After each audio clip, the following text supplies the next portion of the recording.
Welcome to Desk with me, Mamisi Nyamiche Thompson. In the next hour, suspects arrested in connection with the stripping and abusing of a woman in Kupelga, Fulani community of the Upper East region. More as victim is found in police custody.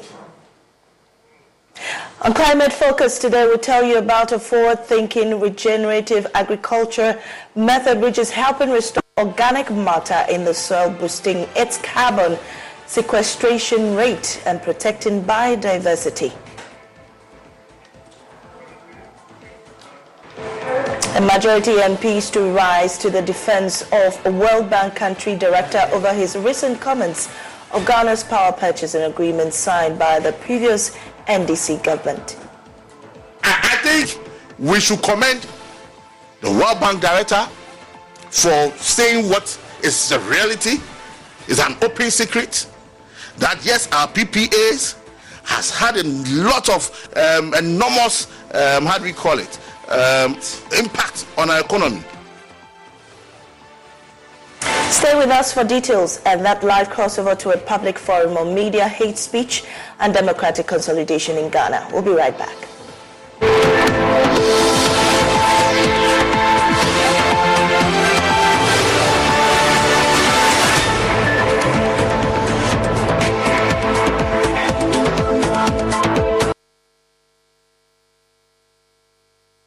And to our first story, 4 suspects have been arrested in connection with the stripping and abuse of a woman in Fulani community called Kupelga in the Upper East region. This comes after the victim was found Tuesday dawn. A viral video showed a group of men abusing the victim. They stripped her naked, filmed her, and touched her private parts. They accused her of having a hand in the death of her husband.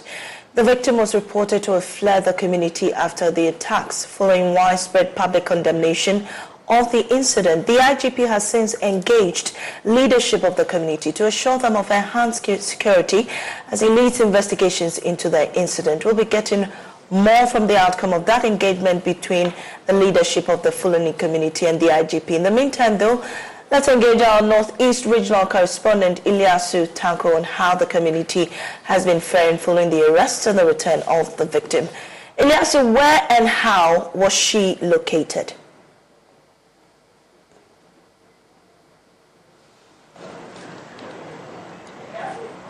Managed to flee into the bush, and then she went to the villa where she had some family relatives. And the sensing danger because she felt that her life was in danger and her attackers could follow up in the villa. So the family quickly mobilized, took their belongings and left the Zabila community to a community in the West Mampresi municipality, closer to Wulugu precisely, to be precise, where they went and they were hiding.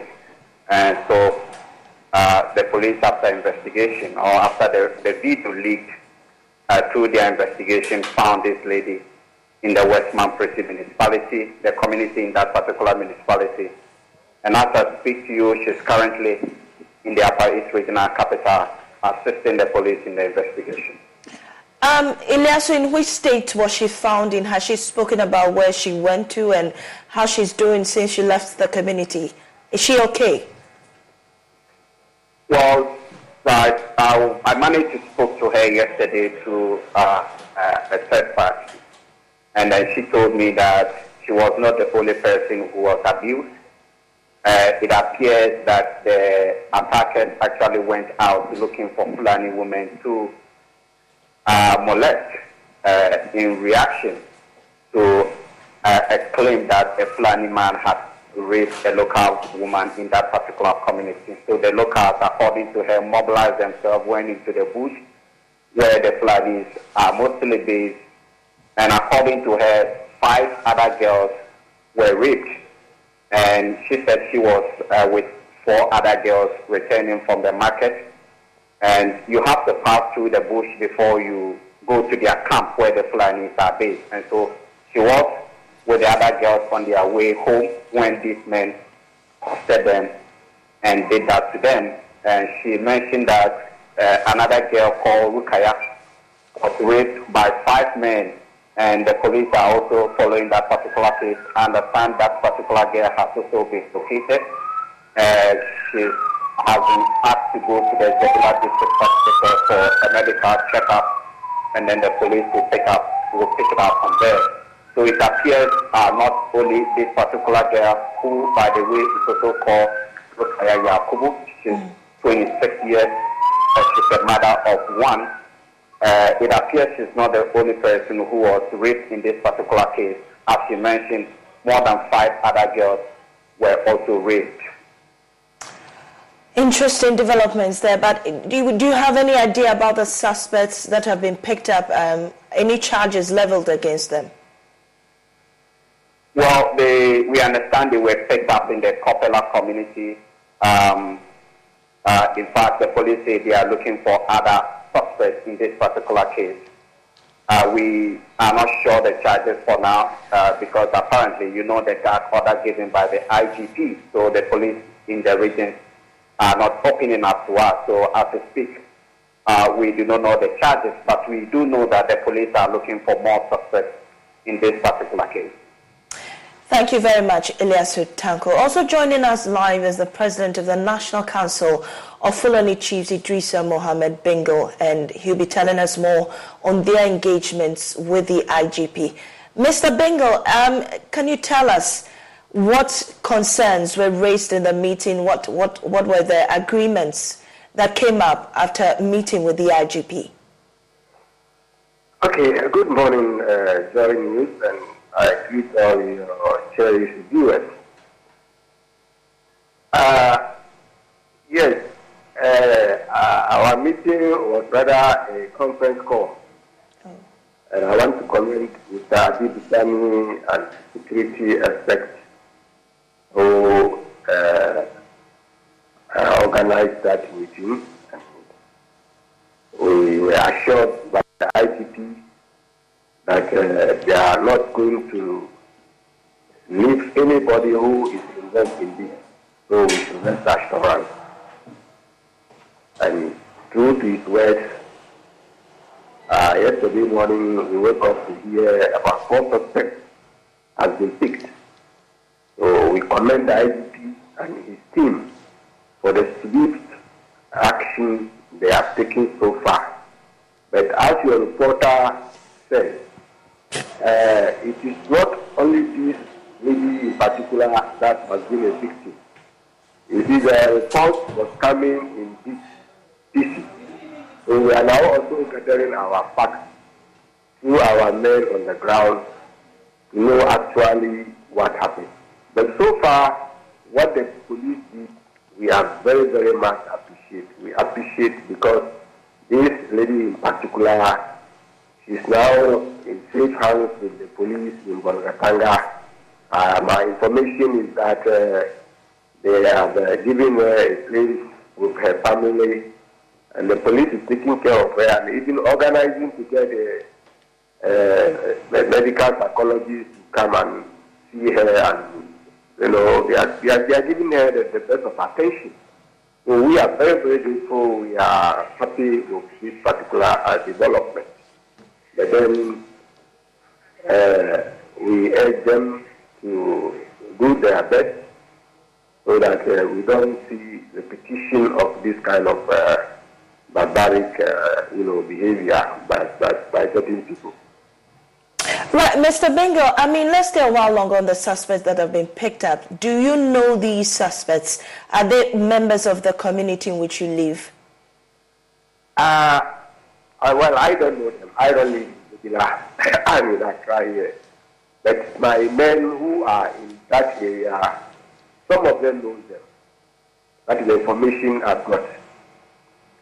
Right. Right. So what's the plan on your part as leadership going forward to avert future occurrences of such nature? You see, Ghana is a peaceful country. We live by rule of the law. You understand? Mm-hmm. So if I have been offended and I've taken my matter to the law security agencies, all I need is justice.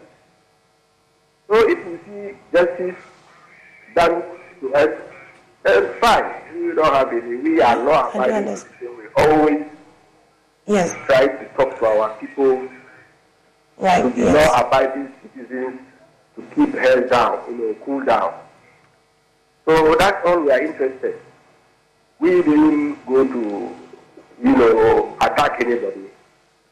You get the point. We can equally also mobilize our people from anywhere to go and also retaliate. But we didn't do that. We are not ready to do that. We don't want to do that.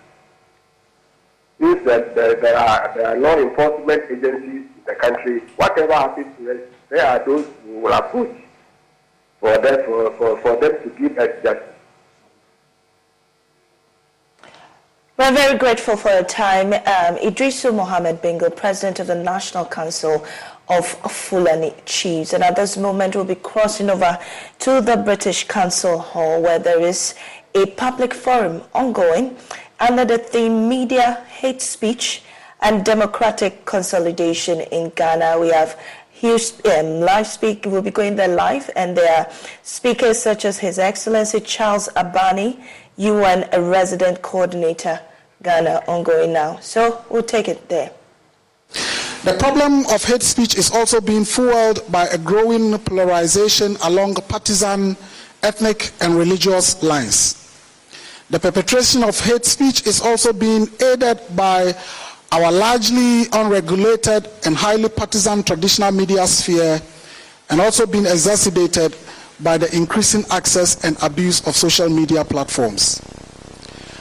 Ahead of the 2020 elections in Ghana, for example, the Media Foundation documented as many as 582 incidents of indecent, what we called indecent campaign language on radio. And that was just on radio, and we couldn't even monitor all the close to 500 radio stations that are on air. We monitored around 100 radio stations, and even on these platforms, we recorded as many as 582 incidents of expressions that were deemed indecent. It is significant to note that the most dominant forms of such indecent expressions were 1. 313 incidents of insulting and offensive remarks, followed by 202 incidents of vitriolic unsubstantiated allegations, and 28 incidents of comments inciting violence. Of course, there were other categories that recorded a few incidents. While these types of expressions may not necessarily pass for a typical hate speech, they certainly constitute potent precursors for hate speech. Hate speech has also been widely acknowledged as a dangerous phenomenon that can undermine not only democratic values, but also social stability and the overall peace of nations. There is significant evidence of how dire the consequences of hate speech can be. And this means we should, as a nation, never allow hate speech to proliferate in our country. Our democracy may have endured and withstood the challenges and implications of corruption, bad governance, and weak public institutions. But I doubt that our nation may have the capacity to endure yet another threat as serious as politics of hate speech. But the early signs are very clear. The truth is that we cannot afford to wait for a full-blown hate speech pandemic before we act. We have to admit that our democracy already has serious underlying conditions that will make a hate speech pandemic very disastrous for us. We therefore have to act now by adopting all the preventive measures necessary to deal with the problem of hate speech. And this explains why the Media Foundation for West Africa has a deep concern about the problem of hate speech. And this certainly is why we have convened this forum to support and elevate ongoing discussions about the problem in Ghana, and especially within the context of our democracy and next year's elections. It is our view that there cannot be a better way of dealing with the challenge of hate speech than to confront the problem through a multi-stakeholder effort. This is why we are very happy and delighted and honored, actually, to be partnering with the National House of Chiefs. And Kuno, we are grateful for your presence. The National Peace Council, Chairman, we are grateful for your partnership. And the National Media Commission, The Executive Secretary is here. Thank you very much for joining us on this journey. And in fact, I must acknowledge that the National Peace Council, for example, had taken the initiative and has gotten to the point of developing a manual that will guide our conversations going forward. I'm sure we'll hear quite a bit about that later on. I am confident that other stakeholders beyond those that I've mentioned will join us on this noble journey and the effort to root out hate speech and to keep our democracy peaceful, resilient, and make our future brighter. Once again, I thank you very much for honoring our invitation to be part of this important conversation and agenda for Ghana's democracy, our peace, and development. Thank you so much.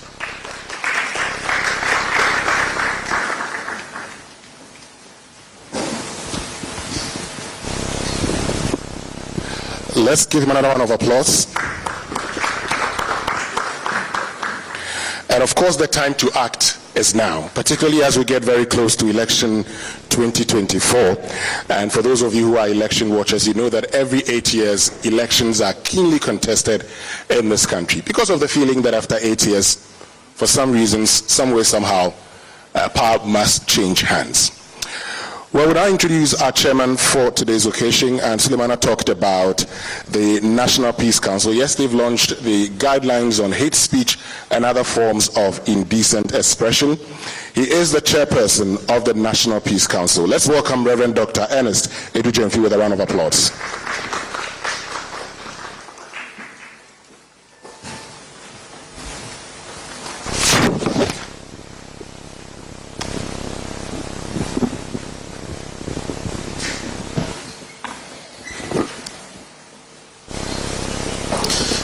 Thank you very much.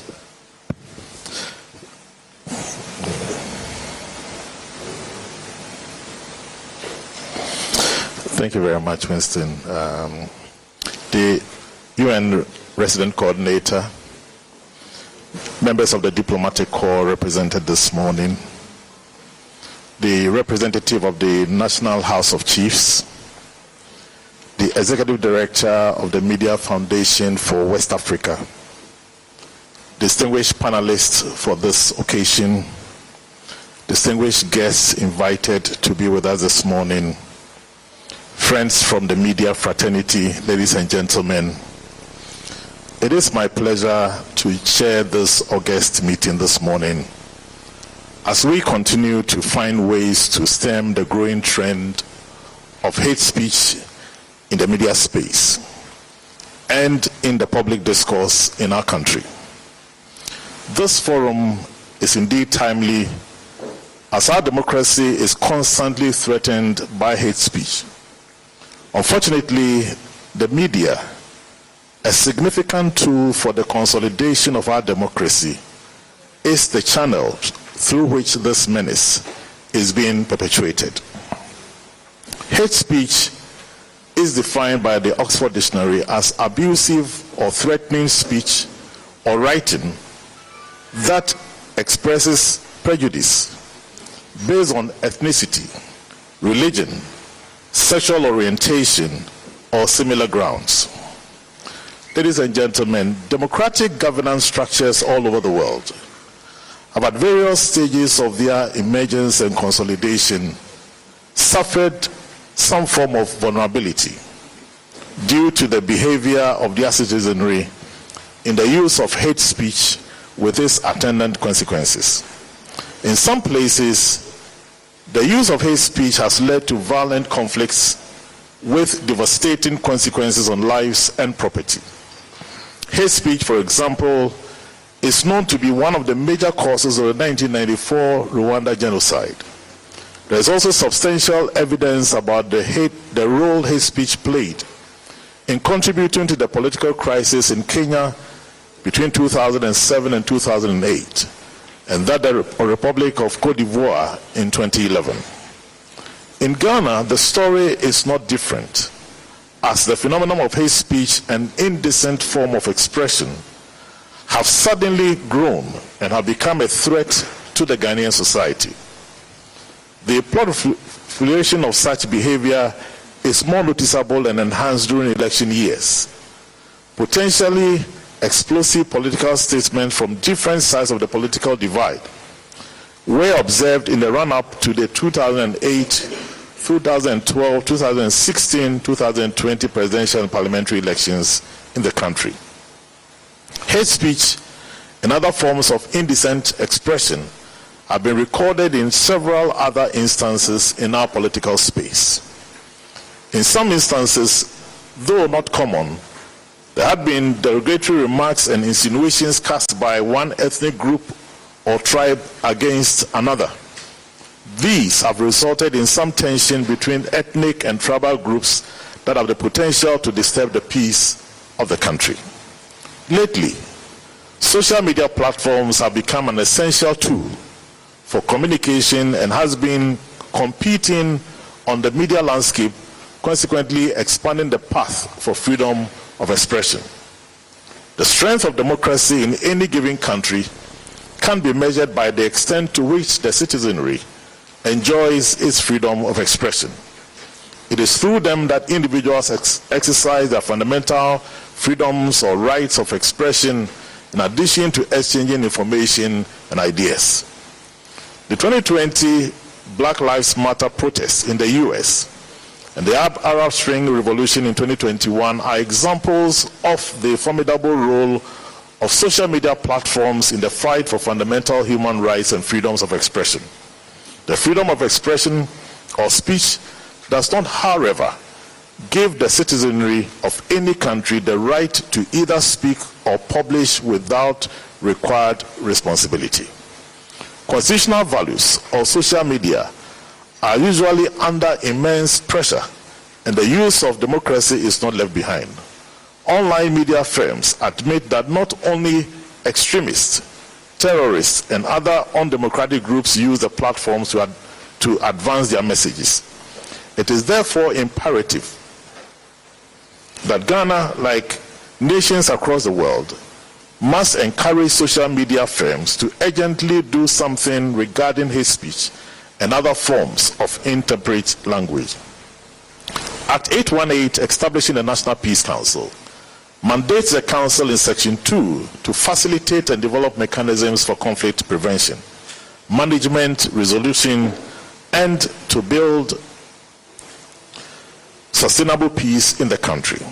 It is in the light of this that the National Peace Council, in partnership with the National Media Commission, the Media Foundation for West Africa, among others, developed the guidelines on hate speech and other forms of indecent expression.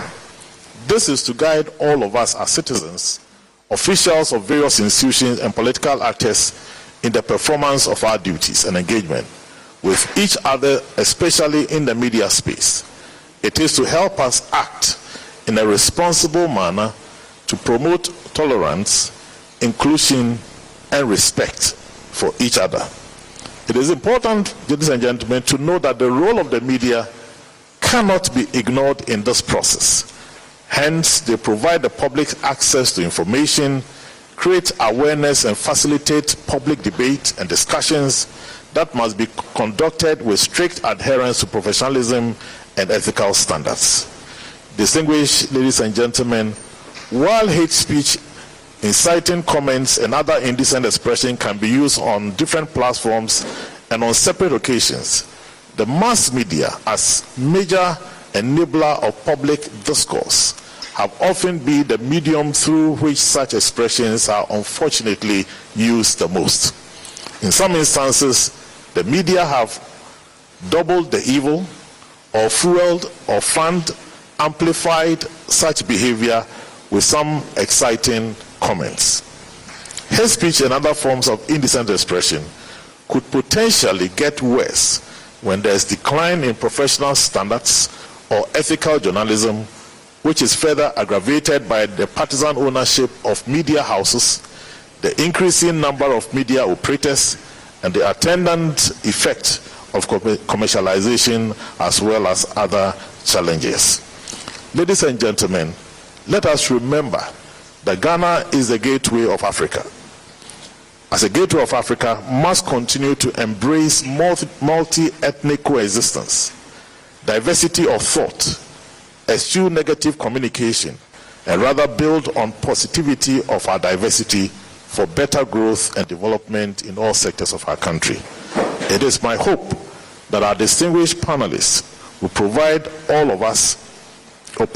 of us to redefine the Ghana we want to have. A Ghana where respect will overcome hate and where diversity will triumph over self. Once again, you are welcome to today's forum. Let us contribute together to develop a robust framework that is able to prevent hate, indecent, and abusive expression. Thank you very much.